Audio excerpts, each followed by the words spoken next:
저는 지난 겨울에 이제 낙조라고 그러지 않습니까? 해가 뉘엿뉘엿 기우는 그 오후 늦은 시간에 굉장히 마음에 감동이 되는 경험을 했습니다. 이제 늦은 오후에 이제 해가 완전히 이제 기울어지기 전에 거의 이제 산 중턱에 이게 이제 걸려가기 시작하는 때부터 그 주변이 너무 아름답게 물들어가는 겁니다. 그게 참 예쁘다. 그래서 이 아침에 막 씩씩하게 해가 뜰 때의 모습도 멋지지만 이 해가 지는 모습이 참 아름답더라고요. 그래서 제가 그 과정을 유심히 지켜보고 있는데요. 제 마음에 감동을 준 거는 이제 해가 이렇게 뉘엿뉘엿 져가는 모습부터 막 주변을 물들이더니 그날 제가 발견한 것은요, 해가 이제 산 너머로 완전히 사라져 버렸습니다. 해가 보이지 않으니까 진짜 아름다운 겁니다. 사실 겨울에 낙조는 그렇게 눈부시지는 않아도 해가 이렇게 져갈 때는 그래도 눈이 부셔가지고 끝까지 잘 보기가 어려웠는데요. 이제 해가 완전히 져서 사라져 버리니까 그 부분이 훨씬 더 붉게 물드는 겁니다. 그거를 보고 제 마음에 그날 굉장히 도전이 되면서 마음으로 막 이런 소원이 생기는 겁니다. 하나님, 제 인생도 저러기를 원합니다.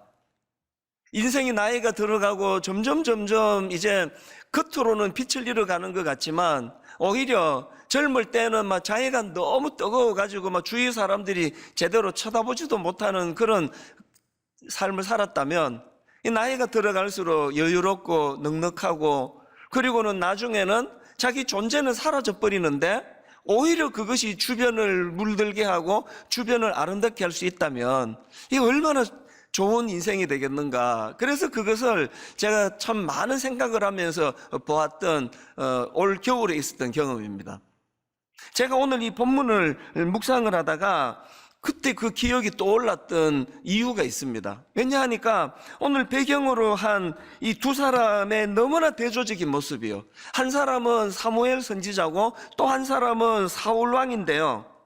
사울 왕은 어떤 존재인지 아시잖아요. 자기가 이 왕자리를 지키려고 아무런 죄도 없는 그 청년을 잡아 죽이려고 그렇게 혈안이 되어 있는 추한 모습을 한 게 사울 왕이고요.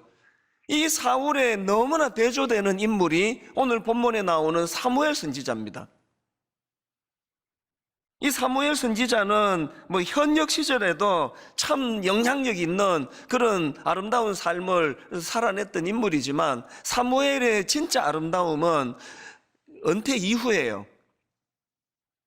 마음먹기 따라가지고 얼마든지 더 큰 권력을 탐할 수 있고 심지어는 한번 왕에 도전해 볼 수 있는 그런 권력과 파워를 갖고 있었던 또 많은 백성들이 그를 따르고 추종했던 인물이 사무엘인데 그러나 그는 노년에 미련 없이 그 모든 것들을 다 내려놓고 고향으로 내려가서 사람 키우는 일에 전념을 합니다. 오늘 본문 사무엘상 19장 19절에 보면은 이런 내용이 나옵니다. 어떤 사람이 사울에게 전하여 이르되 다윗이 라마 나요세 있더이다. 이 라마 나요시 이게 그 사무엘이 세운 공동체인데요. 이 라마는 그 사무엘 선지자의 고향입니다. 라마는 고향 이름이고요. 나옅 이건 그 거처 혹은 기숙사 이런 뜻을 가진 단어입니다. 그러니까 라마 나옅 이 공동체는요, 사무엘이 자기 고향 라마에다가 세운 선지 학교다 이렇게 풀어 설명할 수가 있습니다. 정치를 보고 하면은 그 권력을 맛본 사람이 이제 막 그 권력을 내려놓지 못해가지고 무리수를 두고 이런 게 역사적으로 얼마나 정치적으로 이런 일이 많습니까? 그런데 나 아니면 안 된다. 사무엘이 그런 생각을 일절하지 않고 딱 자기 역할은 여기까지다라고 생각이 되니까 그렇게 모든 것들을 다 내려놓고 그렇게 낙향해서 고향에서 그 다음 세대를 기약하면서 사람을 키우는 이 모습이 저에게는 굉장히 도전이 되는 것 같습니다. 한국 교회가 많이 어렵다 이런 이야기들 많이 하지만요, 오늘 이런 시대에 이 우리 기성세대가 그저 나 아니면 안 된다는 탐욕에 쩔어서 그 청년들을 죽이려고 혈안이 되어 있는 그런 그 사울 왕의 길을 걸어가는 것이 아니라 자기는 뒤로 감추고, 그래서 제가 그 겨울에 낙조를 보면서 하나님, 내 이후의 인생이 저러기를 원합니다. 그렇게 소원했던 것도 우리 모두가 다 정답을 알아요. 우리는 악한 사울이 걸어갔던 길이 아니라 자기는 물러가고 자기는 사라지면서 사람을 길러내려고 했었던 사무엘의 길을 걸어가는 것이 정답이다. 우리 다 알고 있지 않습니까? 이런 내용을 배경으로 한 게 오늘 본문인데요. 오늘 본문에 보면은 다윗이 그 사울 왕의 그 살해 위협으로 인생의 절체절명의 위기를 만납니다. 그 내용이 오늘 본문 18절입니다. 다윗이 도피하여 라마로 가서 사무엘에게로 나아가서 사울이 자기에게 행한 일을 다 전하였고 다윗과 사무엘이 나요스로 가서 살았더라. 여러분이 짧은 한마디, 다윗이 도피하여라는 이 한마디 안에는요 엄청난 그 사건 스토리가 여기 담겨져 있는 겁니다. 이제 본격적으로 이제 그 권력자 사울 왕이 이제 나 다윗을 죽일 거라고 그렇게 아예 천명을 하고요. 그리고 실제로 창을 던져서 이 다윗을 죽이려고 했는데 겨우 목숨을 부지해가지고 지금 이제 도망을 간 게 오늘 본문의 배경인데요. 그 상황에서 다윗이 누구를 찾느냐? 사무엘 선지자를 찾습니다. 사람이요, 막 너무 잘 풀리고 막 일이 잘 되고 성공하고 신나면은 막 이거 나눌 사람은 많아요. 막 모두가 다 축하해주고 기뻐해주는 건 쉬운데요. 다윗처럼 이제 뭐 이거 완전 인생 이제 뭐 절벽이다, 벼랑 끝에 섰다, 이제 나는 죽을 때가 됐다, 이럴 때 그 아픔을 나눌 사람은 생각보다 많지 않습니다. 오늘 본문도 한번 상상을 해보십시오. 그렇게 사울왕의 살해 위협을 피해가지고 이제 라만나요 공동체로 찾아가서 사무엘을 찾았더니 세상의 인심은요 이게 정상이에요. 아니 지금 왕이 너 죽이려고 혈안이 돼 있는데 이리로 어떡하니? 그럼 너만 위험한 게 아니라 우리 다 위험해져. 미안하지만 빨리 더 멀리로 나가면 좋겠다. 이게 세상 인심 아닙니까? 그런데 고맙게도요 사무엘은 따뜻하게 그를 맞이해 줘요, 다윗을. 그래서 제가 이런 다윗의 모습을 보면서 참 교회란 데가 뭐 젊을 때 뭐 신앙 갖기가 쉽지가 않잖아요. 젊을 때 하나님 만나고 믿고 쉽지 않아요. 그래서 뭐 그냥 청년 때 어떻게 하다가 교회를 떠나고 뭐 주일학교 때 어떻게 하다가 교회를 떠나고 했다 하더라도 정말 연어처럼 살아가다가 인생 어려움이 오고 위기가 오고 자기 힘으로 할 수 없는 많은 일을 만날 때 그때 다윗이 사무엘을 떠올렸던 것처럼, 다윗이 라마나옅 공동체로 가게 됐던 것처럼 젊을 때 교회를 떠나갔던 수많은 사람들이 어려움이 찾아오고 위기가 있을 때 떠올려지는 그런 분당 우리 교회가 됐으면 좋겠습니다. 그래서 그때 그 교회에서 만났던 사무엘과 같은 고마웠던 귀한 어른들이 참 많았는데, 이런 점에서 이제 다윗을 따뜻하게 맞아준 사무엘을 제가 분석을 해보다 보니까요, 위기를 만난 다윗을 위해서 사무엘이 해준 게 결정적으로 두 가지 고마운 일을 했습니다. 첫 번째가 뭐냐? 이 거절감이 많았던 다윗을 수용해 주는 거예요. 제가 앞에다가 거절감이 많았던이라는 부연 설명한 이유가 있습니다. 이 다윗을 분석해 놓은 글을 읽었는데요, 다윗은 어릴 때부터 이 거절감을 많이 경험하고 자란 인물이라는 겁니다. 다윗이 쓴 시를 한번 몇 구절 읽어드릴게요. 시편 69편 8절입니다. 내가 나의 형제에게는 객이 되고 나의 어머니의 자녀에게는 낯선 사람이 되었나이다. 또 시편 51편 5절. 내가 죄악 중에 출생하였으며 어머니가 죄 중에서 나를 잉태하였나이다. 또 시편 139편 15절. 내가 은밀한 데서 지음을 받고 땅의 깊은 곳에서 기이하게 지음을 받은 때에 나의 형체가 주의 앞에 숨겨지지 못하였나이다. 이런 다윗의 그 시편의 내용들을요, 그저 뭐 영적으로 일반론적으로 그렇게 해석할 수도 있지만 이런 구절들을 근거로 해서 다윗의 탄생, 다윗의 출생은 별로 환영받지 못한 그런 어린 시절과 출생이었다, 이렇게 분석을 하는 겁니다. 그런가 하면은 다윗의 가정은 그 한 사람의 인격을 소중히 여기는 그런 분위기의 가정이었다기보다는 그 사람이 가진 기능과 쓸모를 더 중요하게 여기던, 어떤 면에서는 엮이는 가정이었다, 그런 분석도 제가 하는 글을 봤거든요. 여러분 다 아시는 그 사건 아시죠? 선지자 사무엘이 다윗의 아버지 이새의 집을 방문합니다. 하나님의 명을 받들어서 이 이새의 아들 중에서 기름 부어 이스라엘의 왕을 삼기 위하여 이새의 집을 방문하는데, 아버지 이새는 기능만 보는 거예요.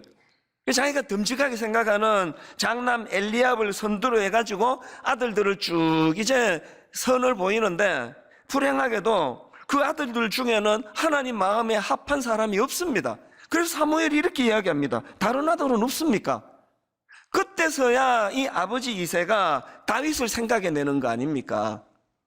여러분, 우리가 어릴 때부터 그 형제간에 편애하고 그냥 공부 좀 열심히 해야지, 성적이 이게 뭐냐, 이러면 좋은데 꼭 네 누나는 몇 점을 받았는데 너 왜 이러냐, 이게 제일 상처가 되는 거 아닙니까? 그러다 보니까 다윗은 어릴 때부터 이런 그 편애의 상처, 그래서 이제 이런 그 거절감을 많이 경험을 했는데요. 오늘 본문에서 창을 던져서 죽이려고 그러고 그냥 혈안이 되어 있는 이 다윗에게 있어서 그렇게 자기를 죽이려는 사울 왕이 누굽니까? 성경을 조금만 아시는 거 아시잖아요. 자기 장인이에요, 장인. 처음부터 자기가 이뻐서 택한 것도 아니고 정략적으로 어떤 정치적인 의도를 가지고 자기를 사위를 삼았고, 그러면서 끊임없이 사위로 인정하기는커녕 죽이려는 그 어른 앞에서 얼마나 큰 상처와 거절감이 있었겠냐고요. 이런 상함을 가지고 사무엘을 찾아갔는데, 사무엘은 그 다윗을 따뜻하게 수용하고 용납합니다. 자, 오늘 본문 18절을 세 번역으로 한번 보십시오. 다윗은 그렇게 달아나서 살아난 다음에 라마로 사무엘을 찾아가서 그동안 사울이 자기에게 한 일을 모두 이야기하였다. 그러자 사무엘은 곧 다윗을 데리고 나요스로 가서 살았다. 그러자, 이 한마디 접속사가 뭘 의미합니까? 그 상처받은 다윗의 하소연을 잘 들어주고 그 아픔을 수용해 주는 거예요. 지난주에 제가 우리 교회에서 오래 찬양 사역을 했던 목사님의 설교를 우연히 듣게 됐는데요. 참 우리 교회는 부교역자 복이 좀 있잖아요. 좋은 교역자들이 참 많습니다. 그리고 찬양 사역자들도 얼마나 예배에 도움이 되는지 모릅니다. 이 목사님도 오래 그렇게 찬양 사역을 한 분인데요. 이게 설교 중에 이제 엄청나게 부끄러운 간증을 하는 겁니다. 이제 이분이 이제 찬양 사역을 갓 시작했던 그 대학생 때라고 그러네요. 너무나 중요한 어떤 집회에 이제 이 팀이 이제 찬양을 맡게 된 겁니다. 근데 이제 이 목사님이 대학교 다닐 때 이 크리스찬 청년 사이에 이런 게 유행이었대요. 복음성가 하나 부르고 연결해가지고 유행가 부르고, 그래서 뭐 자기들끼리 깔깔거리고 웃고 뭐 이런 게 이제 굉장히 유행이던 때에 아마 이 목사님도 좀 그렇게 좀 놀았나 보죠. 너무나 중요한 이제 이 선교사님이 설교하시고요. 이제 콜링, 우리 때는 많이 그랬습니다. 세계가 여러분을 부릅니다. 선교사에게 헌신할 청년 없습니까? 그래서 이제 막 이렇게 세우고, 그러면 막 일어나서 눈물을 흘리면서 콜링하고, 이제 그때 이제 찬양팀이 반주로 이제 그거를 또 분위기를 또 도와주고 그러지 않습니까?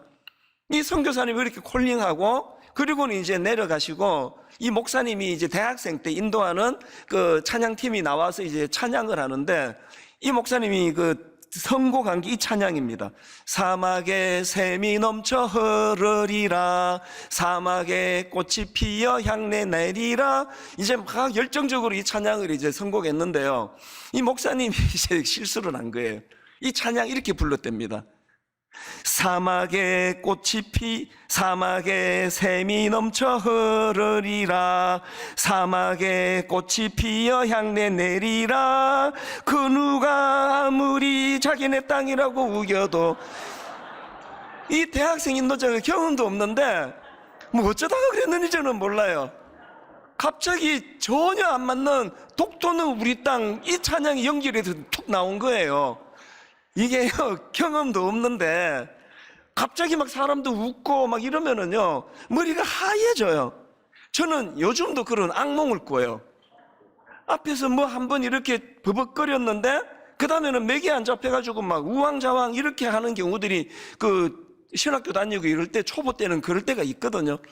이 목사님이 너무 당황이 돼서 보니까요, 막 울면서 결단해서 선 사람들도 다 웃고요, 막 키득키득거리고 뭐 그렇게 이제 예배가 끝나고 막 반주하는 팀 다 도망가고요. 이 수습이 안 되는 거예요. 이 사람이요, 실수할 거리가 있고 그 범위가 있잖아요. 이거 범위를 넘은 거예요. 아니 지금 심각하고 진지한 그 자리에서, 그래서 이제 이 목사님은 어쨌겠냐고요. 그런데 그날 너무나 감동적인 일이 일어난 겁니다. 그래서 이제 그냥 쥐구멍이라도 찾을 것 같이 그렇게 힘든 마음을 가지고 그 담당 목사님을 찾아갔더니요, 목사님이 뭐라고 하는, 농담으로 이걸 이렇게 받는 겁니다. 아니, 하나님이 도대체 얼마나 크게 쓰시려고 사고를 쳐도 이렇게 크게 치냐? 앞으로 뭐 크게 될 거야. 그런데요, 그 설교에서 이 간증을 하면서 그 목사님이 이런 이야기를 하는 겁니다. 저는 누군가의 용납의 열매입니다. 와, 이게 굉장히 감동이 됐어요. 그리고 제가 그 목사님 알면 사과라도 한 박스 보내드리고 싶더라고요. 이 찬양 인도자 목사님이요, 저는 누군가의 용납의 열매입니다, 그렇게 고백을 할 때 이 목사님의 용납의 열매를 분당 우리 교회가 얼마나 오랫동안 누리고 있었느냐고요. 사무엘 25장에 보면은 사무엘이 이제 죽습니다. 그런데 저는 그 과정을 담은 구절에서 굉장히 마음에 도전이 되는 한 부분을 찾았는데요, 사무엘상 25장 1절입니다. 사무엘이 죽음에 온 이스라엘 무리가 모여 그를 두고 슬피 울며 라마 그의 집에서 그를 장사한지라. 그 다음 보세요. 다윗이 일어나 바란 광야로 내려가니라. 여러분, 사무엘이 죽자마자 다윗은 그가 머물던 라마를 떠나요. 뭘 의미합니까? 사무엘이 없는 라마는 다윗에게 아무 의미가 없는 곳이라는 겁니다. 도전이 되더라고요. 분당 우리 교회가 막 엄청나게 화려한 건물과 드림센터가 잘 만들어지고 막 이 교회 가면은 여러 가지 시설이 좋아서 청년들 눈길을 끄는 게 아니라 거기에는 사무엘이 있었기 때문에, 학교를 빌려 쓰고 여러 가지 불편하지만 분당 우리 교회를 내가 떠날 수 없는 건 여기에 너무 귀한 어른들이 계시고 사무엘과 같은 그런 좋은 분들이 너무 계시기 때문에. 이게 사무엘이 위기를 만난 다윗에게 수용해주는 큰 일을 했던 거고요. 그런가 하면 두 번째로 사무엘이 위기를 만난 다윗을 위하여 해준 귀한 게 뭐냐? 라마나역 공동체를 경험하게 해줬다는 겁니다. 여러분, 그냥 한번 등 두드려주는 일도 귀한 일이에요. 얼마나 힘들었니? 눈물 닦아주고 크리넥스 뽑아서 전해주고 힘내라, 이것도 귀한 일이지만 더 중요한 것은요, 이렇게 사람에게 상처받고 어른에게 상처받은 다윗을 위하여 라마나옅 공동체를 맛보게 했다는 겁니다. 저는 이 말씀을 묵상하면서 본문 18절 한 번만 더 읽어드릴게요. 다윗이 도피하여 라마로 가서 사무엘에게로 나아가서 사울이 자기에게 행한 일을 다 전하였고 다윗과 사무엘이 나요스로 가서 살았더라. 지난주에 우리는 매듭짓기와 새로운 임무, 이런 설교를 가지고 이제 1만 수도 파송 운동을 매듭짓기로 했습니다. 저도 하나님께 날마다 기도합니다. 하나님, 제가 더 이상 29교회에 관여하고 간섭하고 밤나라 대추나라 일절하지 않기를 원합니다. 이제 떠나보내기를 원합니다. 이제 그 29교회는 분당 우리 교회랑 상관이 없습니다. 하나님과 그 교회 목사님과 성도님들이 그 교회를 인도해 갈 것입니다. 그래서 매듭짓기예요. 그리고는 우리에게 맡겨진 새로운 임무, 그리고 이번 주일이 어린이 주일이란 말입니다. 우리에게 어떤 임무가 있을까요? 주일학교를 살리는 거예요. 대학부 청년부를 살리는 겁니다. 많은 상처받은 거절감의 아픔을 갖고 있는 우리 청년들이, 우리 젊은이들이, 우리 청소년들이, 우리 주일학교 어린아이들이 분당 우리 교회야말로 우리 어른들이 하나님 앞에 기도하여 수고하여 만든 라마나얏 공동체가 되기를 원합니다. 이 교회에서 예수 잘 믿는 어른들이 참 많았더라. 이거는 지난주까지 일이에요. 이제 오늘 우리가 모두가 다 겨울철에 낙조가 되기를 원합니다. 이제 우리는 누릴 만큼 누렸지 않습니까?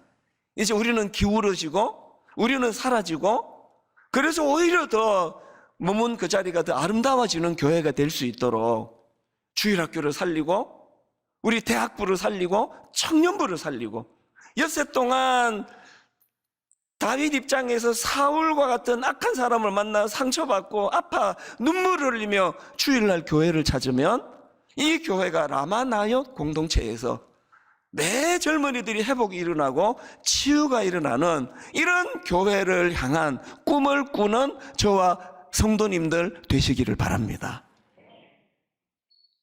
그래서 저는 오늘요, 우리 교회가 이 라마나얏 공동체 같은 아름다운 공동체가 되기 위해서 두 가지 구비 조건이 필요합니다. 두 가지 구비 조건. 첫 번째 구비 조건이 뭐냐? 지도자의 솔선수범입니다.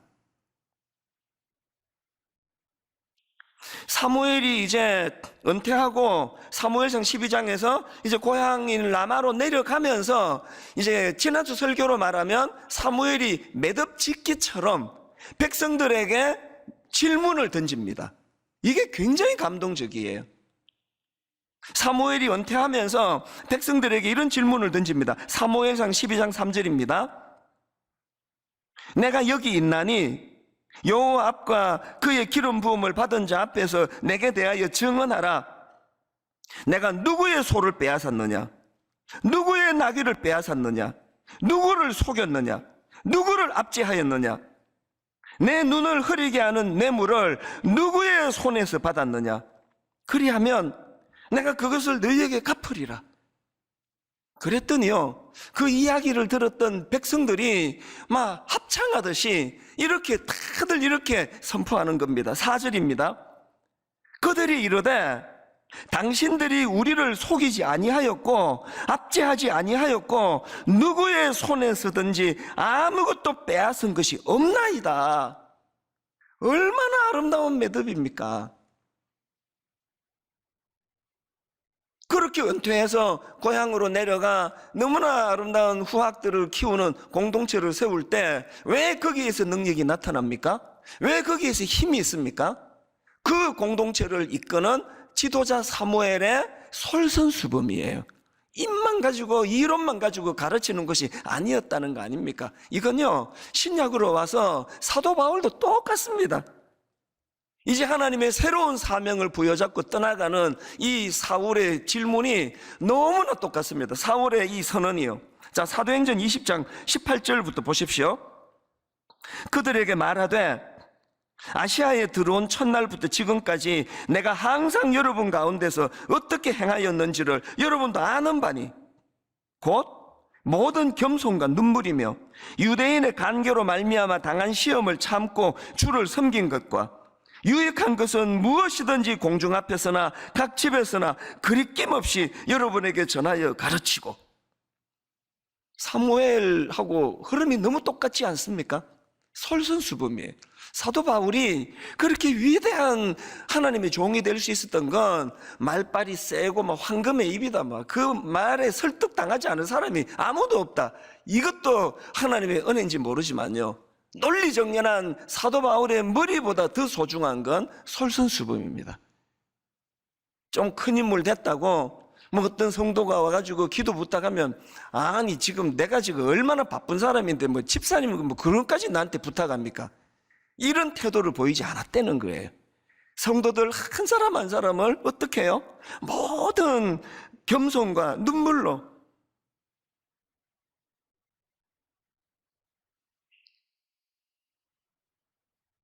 이 지도자의 중요성이 얼마나 성경이 강조하는 내용인지 다 아시잖아요. 지난주 여러분 그 요단강을 건너던 이스라엘 백성들의 과정에서 하나님의 명령이 뭐였습니까? 그리고 그것을 수행하는 과정을 보십시오. 여호수아 3장 12절, 이제 이스라엘 지파 중에서 각 지파에 한 사람씩 12명을 택하라. 온 땅의 주 여호와의 궤를 맨 제사장들의 발바닥이 요단물을 밟고 멈추면, 지난주 말씀 기억하시죠? 물 갈라질 때까지 기다리지 말고 언약, 하나님의 임재의 상징인 언약궤를 메고 그 물을 향하여 돌진하라 그랬는데, 더 구체적으로 말하면 그 명령을 누구에게 한 겁니까? 제사장들에게 한 거예요. 지도자들에게 한 거예요. 지도자의 솔선수범.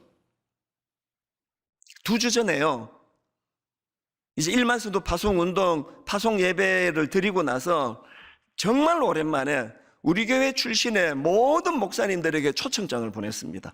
그래서 이제 1만 수도 파송운동 또 보고도 하고, 또 이제 우리 교회 나간 이후로 목회를 어떻게 했는지에 대한 또 이야기도 듣고 그러려고 이제 한 3시간 시간을 보냈거든요. 뭐 밥이나 먹고 헤어지면 의미가 없으니까 화요일, 수요일 2번에 걸쳐서 이제 이 시간을 가졌는데요. 아니, 화요일도 좀 그랬지만 막 수요일은요, 거의 이게 뭐 정말 모두가 다 우리 교회 너무 힘들었다는 겁니다. 어떤 목사님은 한 사람도 아니고 여러 사람이에요. 처음에 분당 우리 교회 부임하고 이 교회 온 거 후회했다는 거예요. 막 얼마나 막 목사님이 막 쪼아대는지, 막 화요일 회의 같은 거 하고 나면은 막 그냥 막 정신이 하나도 없는 거예요. 그 나중에 미안하다 그랬어, 내가. 근데 여러분, 그 웃기려고 그런 이야기를 하지만요, 그걸 다들 아름다운 추억으로 이야기하는 겁니다. 사실 제가 우리 교역자들 지금도 마찬가지예요. 막 엄청 쪼아대는 게 사실이에요. 우리 교역자들에 대해서 제가 이렇게 가혹하게 그렇게 하지만요, 직원들하고는 완전히 달라요. 예배 마치고 우리 직원한테 좀 물어보세요. 절대로 쪼고 그런 거 안 해요. 다 저보고 너무 좋은 삼촌 같은데요, 이렇게 말하지 않을까요? 왜 다르게 대합니까? 우리 직원들은 한 성도에 불과하다고 생각하거든요. 섬겨야 돼요. 상처 주면 안 됩니다. 그러나 목회자는 달라요. 솔선수범해야 되고 존재가 달라야 돼요. 그래서 내가 디그니티 못하는 영어로 디그니티는 다 기억하더라고요. 우리가 하나님 앞에서 지도자로서의 존엄성을 잃지 않아야 되고 솔선수범해야 되고, 우리 교회가 라마나옅 같은 공동체가 되기 위해선 지도자가 솔선수범해야 된다면 우리 가정의 부모님들은 어떠십니까?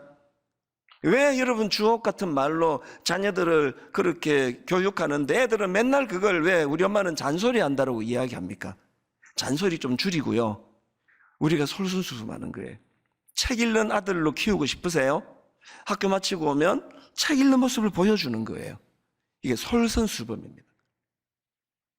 그런가 하면 두 번째로, 교회가 라마나옅 같은 공동체가 되기 위해서는요, 영적인 능력이 나타나야 돼요.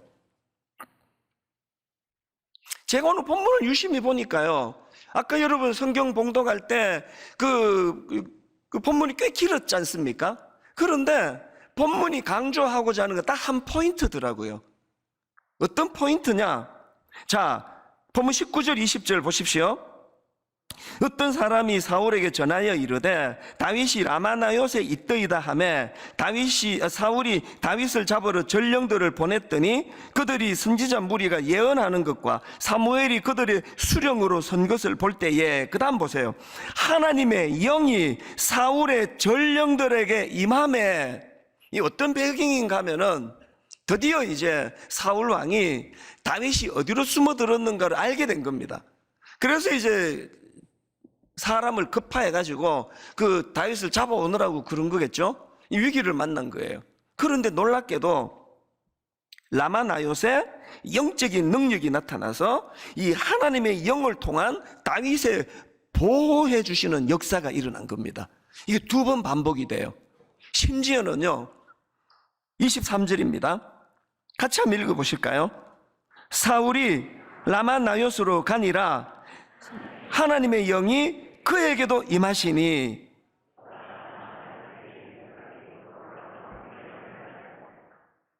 사울이 다윗을 잡으러 가는데 하나님의 영이 그에게도 임하시니, 지금 하나님의 영적인 능력이 나타나서 하나님의 영을 통한 다윗의 보호하심의 역사가 계속 일어나고 있다는 겁니다. 이 본문의 그 라마나요 공동체의 특징하고 너무나 대비가 되는 구절을 제가 하나 발견했는데요. 사무엘상 19장 9절입니다. 사울이 손에 단창을 가지고 그의 집에 앉았을 때에, 그 다음 보세요. 여호와께서 부리시는 악령이 사울에게 접하였으므로. 사울의 악함과 라마나요 공동체 사람들의 선함은 그들의 좋은 성품도 물론 있었겠지만 하나님의 일하심이었습니다. 역사하심. 여러분 다 아시지만요, 사도행전에 나오는 초대교회 지도자들은 그렇게 유능한 사람들이 아니었습니다. 먼저 배운 게 많이 없고요, 뭐 고기 잡고 뭐 이러는데 뭐 학문에 관심을 가질 필요가 없지 않습니까? 그리고 또 여러분 다 아시지만 예수님 십자가 지실 때 그 직전까지 주님을 부인하고 배신하고 뭐 이랬던 사람들이에요. 그리고 사도행전으로 연결되는데 긴 시간이 흐르지 않은 거 다 아시잖아요. 그렇게 좀 지도자들이 좀 부실했습니다. 근데 사도행전에 나오는 초대교회의 강력한 특징이 뭐냐? 사도행전 2장 4절입니다. 그들이 다 성령의 충만함을 받고 성령이 말하게 하심을 따라 다른 언어들로 말하기 시작하네. 이게 보니까 2가지 특징이 있네요. 초대교회가 태동될 때 하나는요, 성령의 충만함을 받고예요. 그리고 그 다음에 성령이 말하게 하심을 따라. 여러분, 교회가 사무엘같이 솔선수범하는 도덕적으로 윤리적으로 깨끗한 거 이거 중요하지만 이것보다 더 중요한 건 성령의 역사하심이에요. 지도자는 좀 부실한데, 지도자는 뭐 그냥 뭐 참 어디 가서 그 교회 담임 목사, 당신 교회 담임 목사 누구야? 그러면 막 좀 말하기가 창피해가지고 이모 참 있어 그런 사람 막 이렇게 막 얼버무릴 수밖에 없다 하더라도, 이 교회에 성령의 역사가 나타난다면, 다윗처럼 엿새 동안 위기를 만나가지고 어려움을 만나고 참 아픔을 겪고 이런 사람들이 교회로 몰려올 때 그 라마나요 공동체처럼 거기에 영적인 능력이 나타나고 하나님의 영을 통한 다윗의 보호하심의 역사가 나타나는 그런 교회라면 담임 목사의 역할이 뭐가 그렇게 중요하겠냐고요. 우리가 추구해야 되는 거요, 영적인 충만함입니다. 이제 여러분, 코로나19 이거 영적으로 엄청 위험해요. 가정에서 예배 드리는데 너무 익숙해지셔가지고요, 주일날 옷 갈아입고 교회 가는 게 힘들어요. 이해가 돼요. 여러분, 이제 새벽기도 살려야 됩니다. 여러분, 이제 금요 기도회 이 본당에 모여 하나님 앞에 눈물로 기도하던 그거 다시 회복해야 합니다. 지금 드림센터에서 새벽기도를 드리고 있는데요, 막 빨리 본당으로 옮기고 싶어요. 본당에서 이 자리가 여러분 20년 동안 눈물 자국이 배인 자리 아닙니까? 여기에 그 회복하셔야 됩니다. 영적인 공동체, 성령이 역사하시는 공동체. 결론을 저는요, 이 편지 하나 읽어드리는 것으로 마무리 짓기를 원하는데요, 최근에 그 지방에 있는 어떤 청년이 저에게 편지를 보내왔는데 참 가슴이 먹먹해요. 이 애씀이 너무. 자, 한번 들어보십시오. 목사님, 저는 전라도 광주에서 살고 있고 합동측 교회 다니는 31살 청년입니다. 우리 교단이에요. 지난 7년간 하나님을 위해서 내 몸을 불태우겠다는 청년 때의 에너지와 주님을 향한 열정으로 살아왔습니다. 어느덧 보니 저는 어떠한 모습으로도 주님께 영광 돌릴 수 없는 더러운 죄인인 걸 날마다 깨닫게 되었습니다.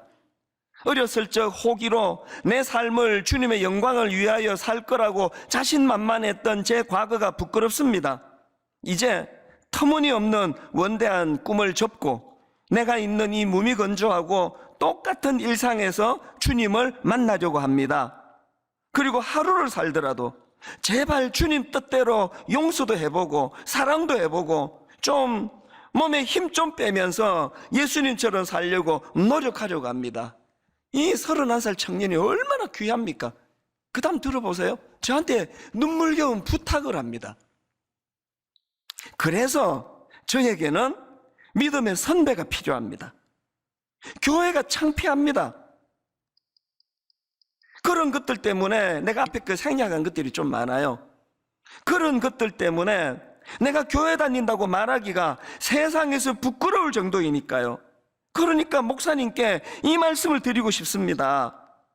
내가 가려는 이 좁고 거룩하고 재미없고 힘든 십자가의 길, 청년의 때에 혈기, 정욕 다 죽이면서 정말 하루하루 쓰러지다시피 하며 주님 생각하며 이겨내는 저의 삶에 실망스러운 교회와 목회자 모습들 때문에 내가 너무 신앙생활을 유난스럽게 하나 회의감이 들까봐 무섭습니다. 그러니까 목사님, 제발 그 길 끝까지 걸어가 주십시오. 그 좁은 십자가의 길, 하나님만 의식하며 사는 그 길, 저도 가려는데 회의감이 들 때마다 목사님 같은 선배 보고 흔들릴 때마다 다시 다잡고 싶습니다. 저 같은 청년들을 위해서라도 절대 쓰러지지 마시고 타협하지 말아주시고 지금 가시는 그 힘든 길 제발 끝까지 가주세요. 그럼 저도 여기서 목사님 멀리서 뵈며 나만 이 길 가려는 거 아니구나, 믿음의 선배 동지들이 있구나, 이 신앙 나도 후손에게 전하려면 이 삶 끝까지 살아내리라, 그렇게 하고 견디겠습니다.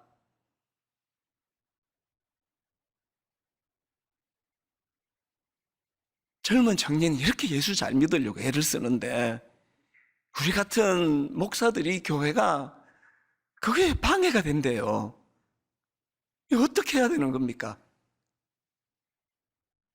정말 하나님 앞에 엄청난 한여름에 뜨거운 태양 같은 인생 살게 해달라는 기도 더 이상 하지 말고 하나님, 한겨울에 힘이런 낙조가 되기를 원합니다. 더 이상 힘쓰지 않고 기울어버리는 인생이라 할지라도 아버지 종이 그렇게 기울으실 때 주변을 아름답게 물들이는 그런 인생이 되기를 원합니다.